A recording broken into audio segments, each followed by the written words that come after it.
released as a free, unsupported add-on to the game and was updated numerous times through 1998. GL Quake, Edit. On the 22nd of January, 1997, ID Software released GL Quake. This was designed to use the OpenGL 3D API to access hardware 3D graphics acceleration cards to rasterize the graphics, rather than having the computer's CPU fill in every pixel. In addition to higher frame rates for most players, GL Quake provided high resolution modes and texture filtering. GL Quake also experimented with reflections, transparent water, and even rudimentary shadows. GL Quake came with a driver enabling the subset of OpenGL used by the game to function on the 3DFX Voodoo graphics card, the only consumer-level card at the time capable of running GL Quake well. Previously, John Carmack had experimented with a version of Quake specifically written for the rendition variant chip used in the Creative Labs PCI 3D Blaster card. This version had met with only limited success, and Carmack decided to write for generic APIs in the future rather than tailoring for specific hardware. Quake, Edit. On the 11th of March, 1997, ID Software released Quake, a version of the non-open engine designed to run under Microsoft Windows. The original Quake had been written for MS-DOS, allowing for launch from Windows 95, but could not run under Windows NT-based operating systems because it required direct access to hardware. Quake instead accessed hardware via Win32-based APIs such as Direct Sound, Direct Input, and Direct Draw that were supported on Windows 95, Windows NT 4.0 and later releases. Like GL Quake, Quake also allowed high-resolution video modes. This removed the last barrier to widespread popularity of the game. VK Quake, Edit. On the 20th of July, 2016, Axel Meeting, an ID Tech employee responsible for implementing the Vulkan rendering path to the ID Tech 6 engine used in Doom, 2016, released a source port called VK Quake under the GPL v2. Release, Edit. Ports, Edit. The first port to be completed was the Linux port Quake 0.91 by ID Software employee Dave D. Taylor using X11 on the 5th of July, 1996, followed by a Spark Solaris port later that year also by Taylor. An SVG Alib port for Linux was created by programmer Greg Alexander in 1997 using leaked source code but was later mainlined by ID, unlike similar unofficial ports for S/2, Amiga, Java VMs, and macOS. The first commercially released port was for macOS, done by Macsoft and Lion Entertainment, Incorporated. The latter company ceased to exist just prior to the port's release, leading to Macsoft's involvement, in late August 1997. ClickBOOM announced a version for Amiga computers in 1998. Finally in 1999, a retail version of the Linux port was distributed by Macmillan Digital Publishing USA in a bundle with the two existing add-ons as Quake, the offering. Quake was also ported to home console systems. On the 2nd of December, 1997, the game was released for the Sega Saturn. Initially GT Interactive was to publish this version itself, but it later cancelled the release and the Saturn rights were picked up by Sega. Sega took the project away from the original development team, who had been encountering difficulties getting the port to run at a decent frame rate, and assigned it to Lobotomy Software. The Saturn port uses Lobotomy Software 3D Engine, Slave Driver, also used in Power Slave and Duke Nukem 3D for the Saturn. It is the only version of Quake rated T14 instead of M for mature. Quake was ported to the PlayStation by Lobotomy Software, but the company was not able to find a publisher for it. A port for the Atari Jaguar was reported as 30% complete in a May 1996 issue of Ultimate Future Games magazine, but it was never released. A port of Quake was planned for Panasonic M2 prior to cancellation of the system. On the 24th of March 1998, the game was released for the Nintendo 64 by Midway Games. This version was developed by the same programming team that worked on Doom 64, at ID Software's request. The Nintendo 64 version was originally slated to be released in 1997, but Midway delayed it until March 1998 to give the team time to implement the deathmatch modes.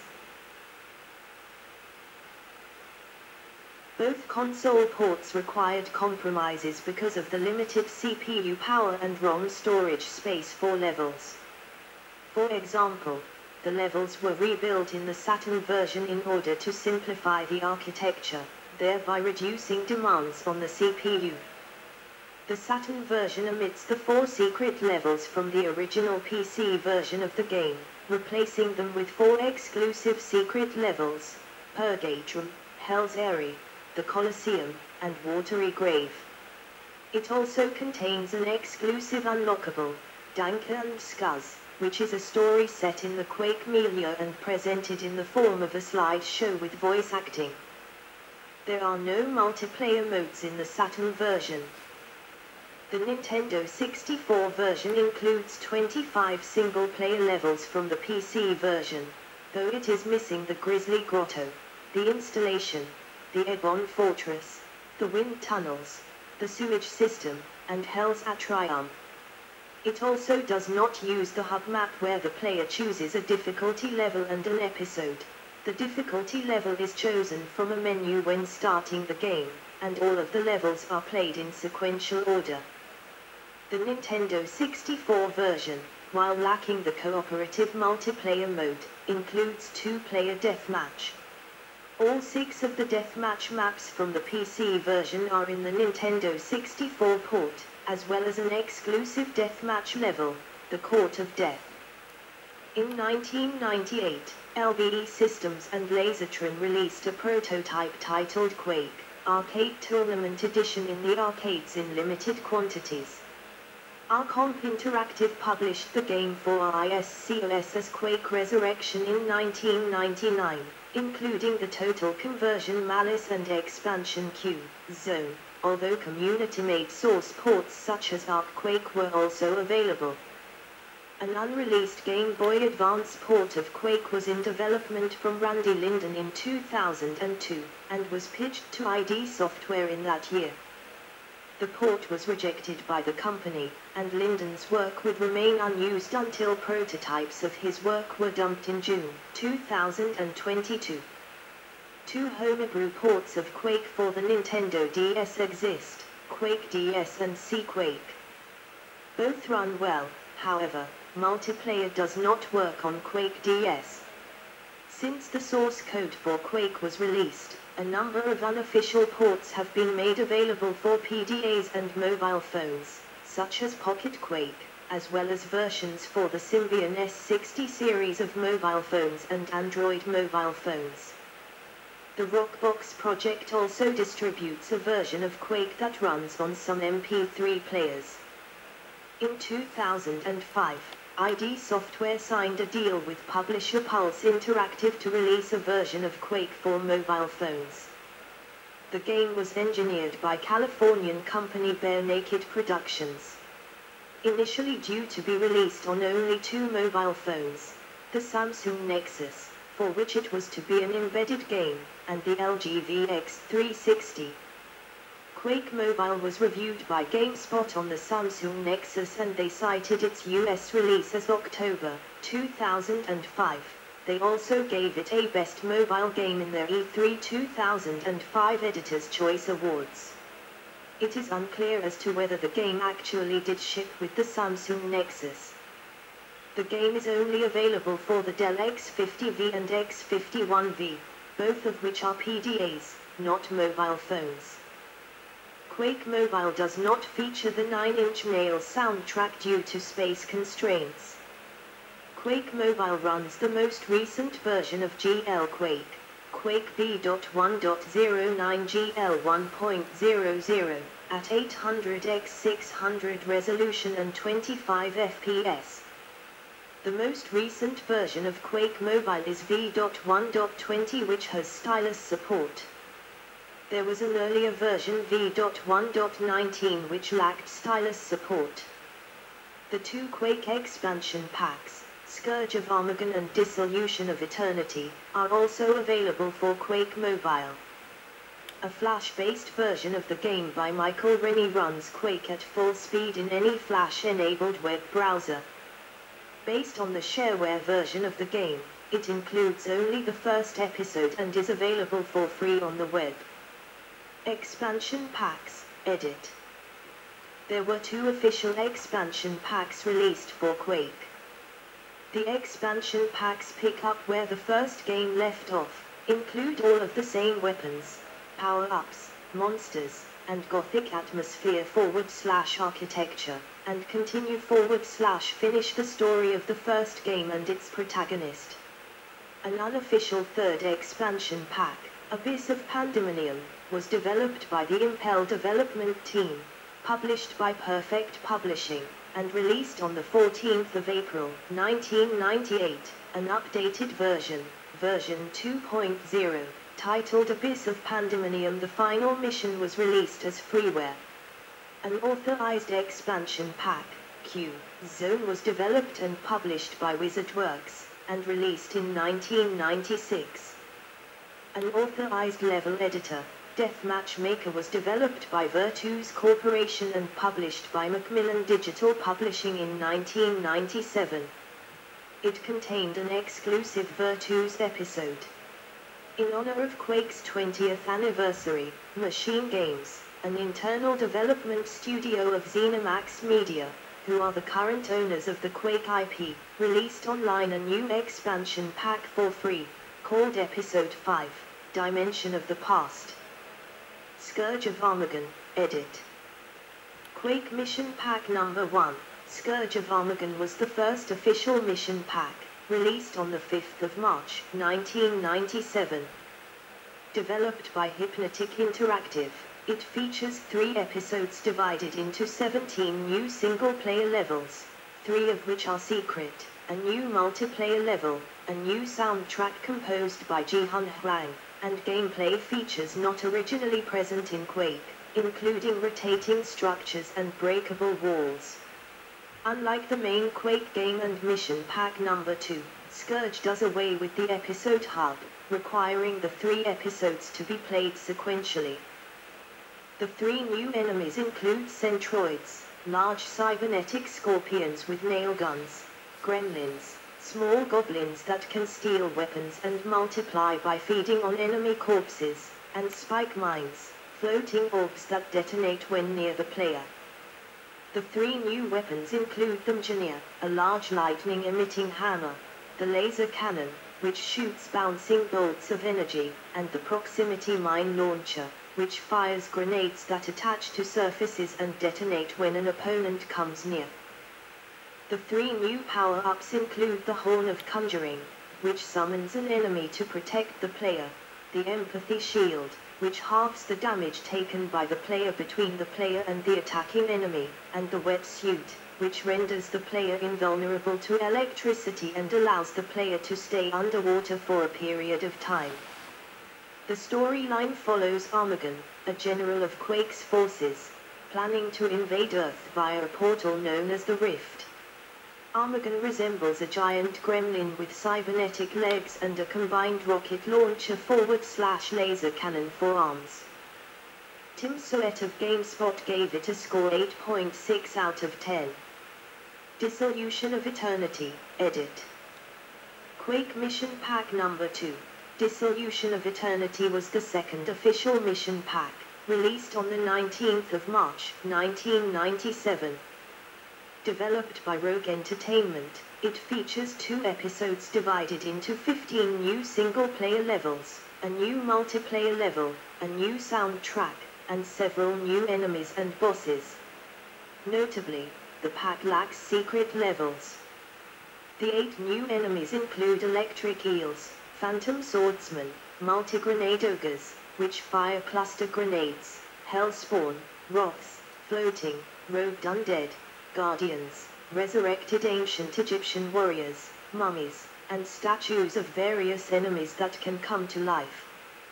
The 4 new types of bosses include lava men, overlords, large wraiths, and a dragon guarding the temporal energy converter. The 2 new power-ups include the anti-grav belt, which allows the player to jump higher, and the power shield, which lowers the damage the player receives. Rather than offering new weapons, the mission pack gives the player 4 new types of ammo for existing weapons, such as lava nails for the nail gun, cluster grenades for the grenade launcher, rockets that split into 4 in a horizontal line for the rocket launcher, and plasma cells for the thunderbolt, as well as a grappling hook to help with moving around the levels. Tim Soet of GameSpot gave it a score of 7.7 out of 10. Dimension of the Past, Edit. To celebrate Quake's 20th anniversary, a mission pack was developed by Machine Games and released on the 24th of June, 2016. It features 10 new single-player levels and a new multiplayer level, but does not use new gameplay additions from Scourge of Armageddon and Dissolution of Eternity. Chronologically, it is set between the main game and the first 2 expansions. Enhanced version and Dimension of the Machine, Edit. At the launch of the 2021 QuakeCon at home on the 19th of August, 2021, Bethesda released an enhanced version of Quake for Microsoft Windows, Nintendo Switch, PlayStation 4, PlayStation 5, Xbox One, and Xbox Series X/S consoles, developed by Native Studios. In addition to support for modern systems and improved rendering techniques, the enhanced version includes both mission packs, Scourge of Armageddon and Dissolution of Eternity. It also includes 2 episodes created by Machine Games, the previously released Dimension of the Past and a new one called Dimension of the Machine. A port of Quake 64 was also included in its entirety via the newly implemented add-on menu. Reception, Edit. Critical reception, Edit. Quake was critically acclaimed on the PC. Aggregating review websites GameRankings and Metacritic gave the original PC version 93% and 94/100, and the Nintendo 64 port 76% and 74/100. A next-generation critic lauded the game's realistic 3D physics and genuinely unnerving sound effects. GamePro said Quake had been overhyped but is excellent nonetheless, particularly its usage of its advanced 3D engine. The review also praised the sound effects, atmospheric music, and graphics, though it criticized that the polygons used to construct the enemies are too obvious at close range. Less than a month after Quake was released, and a month before they actually reviewed the game, Next Generation listed it as number 9 on their top 100 games of all time, saying that it is similar to Doom but supports a maximum of 8 players instead of 4. In 1996, Computer Gaming World declared Quake the 36th best computer game ever released, and listed Telefront as #1 on its list of the 15 best ways to die in computer gaming. In 1997, the Game Developers' Choice Awards gave Quake 3 Spotlight Awards for Best Sound Effects, Best Music or Soundtrack and Best Online/Internet Game. Entertainment Weekly gave the game a B and called it an extended bit of subterranean mayhem that offers 3 major improvements over its immediate predecessor, Doom. He identified these as the graphics, the audio design, and the amount of violent action. Next Generation reviewed the Macintosh version of the game, rating it 4 stars out of 5. And stated that the replay value is limited by the lack of interactive environments or even the semblance of a plot. there's no doubt that Quake and its engine are something powerful and addictive. The Saturn version received mostly negative reviews, as critics generally agreed that it did not bring over the elements that make the game enjoyable. In particular, critics reviled the absence of the multiplayer mode, which they felt had eclipsed the single-player campaign as the reason to play Quake. Craig Kujawa wrote in Electronic Gaming Monthly, "Quake is not a great one-player game. It gained its notoriety on the net as a multiplayer, and his co-reviewer Sushi X concluded, without multiplayer, I'd pass." Most reviews also said the controls are much worse than the PC original, in particular the difficulty of aiming at enemies without the benefit of either mouse-controlled camera or a second analog stick. GamePro noted that the graphics are very pixelated and blurry, to the point where people unfamiliar with Quake would not be able to discern what they're looking at. They concluded, Quake may not be the worst Saturn game available, but it certainly doesn't live up to its PC heritage. Most critics did find the port technically impressive, particularly the added light sourcing. However, Next Generation pointed out that porting Quake to a console is nothing more than an excuse for bragging rights. It's simply a way to show that the limited architecture of a 32-bit system has the power to push the same game that those mighty Pentium PCs take for granted. Even Rich Ledbetter of Sega Saturn magazine, which gave the port a 92%, acknowledged that it was a proverbial dancing bear, noting several conspicuous compromises the port made and stating as his concluding argument, "Look, it's Quake on the Saturn. The machine has no right to be doing this." GameSpot opined that the game's lack of plot makes the single-player campaign feel too shallow and lacking in motivation to appeal to most gamers. Most critics compared the port unfavorably to the Saturn version of Duke Nukem 3D, which came out just a few months earlier, mainly in terms of gameplay. Reviews for the Nintendo 64 version praised its lighting effects and smooth frame rate in single-player mode. IGN added the caveats that the environments are simplified from the PC version and the pre-rendered light sourcing is less impressive than the real-time light sourcing of the Saturn version, but judged the visuals overall to be superior to those of the unaccelerated PC version. GamePro went so far as to say the graphics are as clean as those of GL Quake, while Next Generation was more moderate, concluding that as a whole, Quake 64 doesn't live up to the experience offered by the high-end, 3D accelerated PC version. It is, however, an entertaining gaming experience that is worthy of a close look and a nice addition to the blossoming number of first-person shooters for Nintendo 64. Most reviews found fault with the multiplayer, stating that the frame rate takes a hit in this mode, some of the levels are too large with only 2 players present, and the game should have supported 4 players, as previous Nintendo 64 shooters Hexen, Beyond Heretic and GoldenEye 007 did. However, Next Generation pointed out that on the Nintendo 64, Quake with 4 players would inevitably have meant a severely compromised frame rate and small view screen. GameSpot also felt the multiplayer was fun despite its limitations, and noted that setting up a deathmatch was quicker and easier on the Nintendo 64 than on PC. Reviewers sharply differed over the controls, with Electronic Gaming Monthly, IGN, and GamePro all describing them as precise, responsive, and intuitive, while GameSpot and Next Generation complained that finding the right control required fiddling with the settings and even at best felt lacking compared to a keyboard and mouse setup.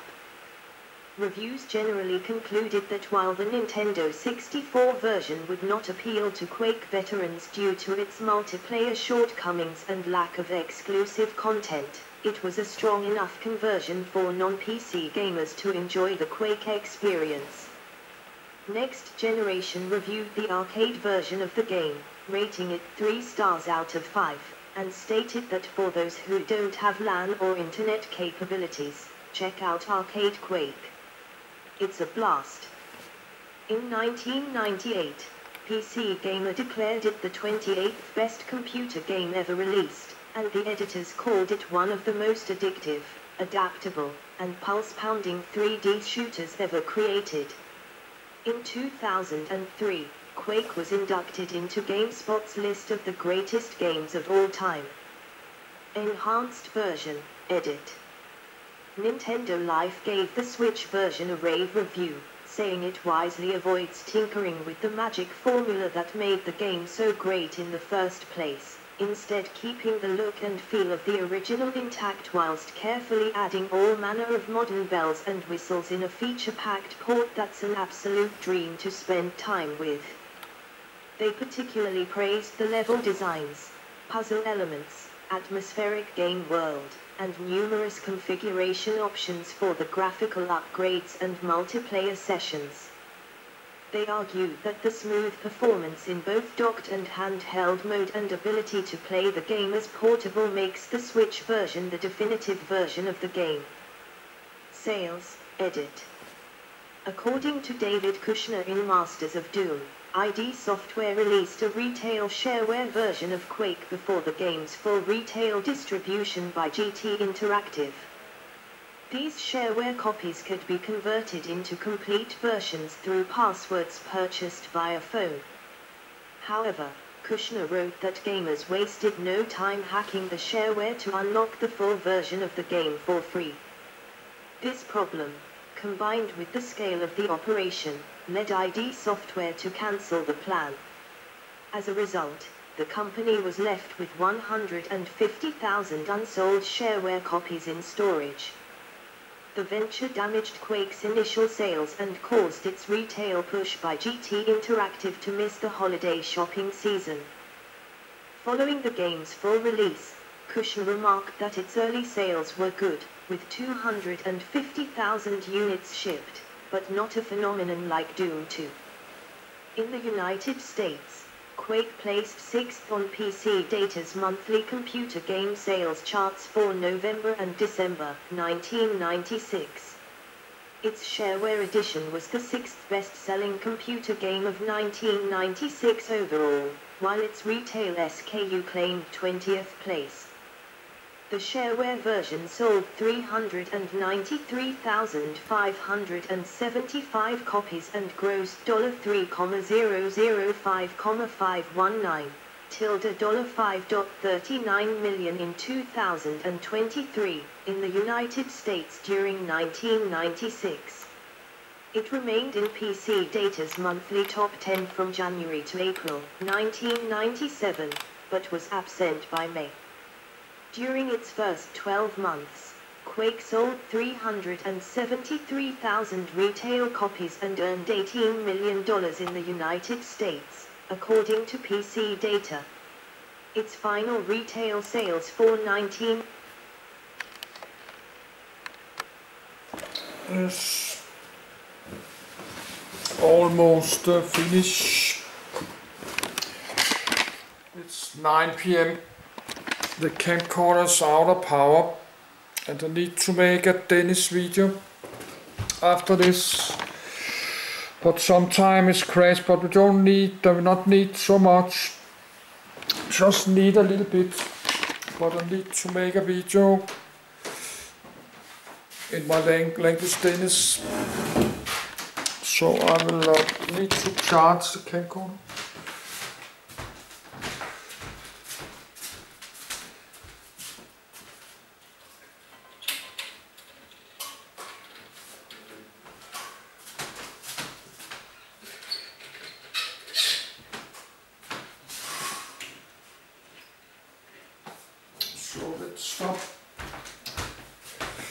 So let's finish reading the last parts.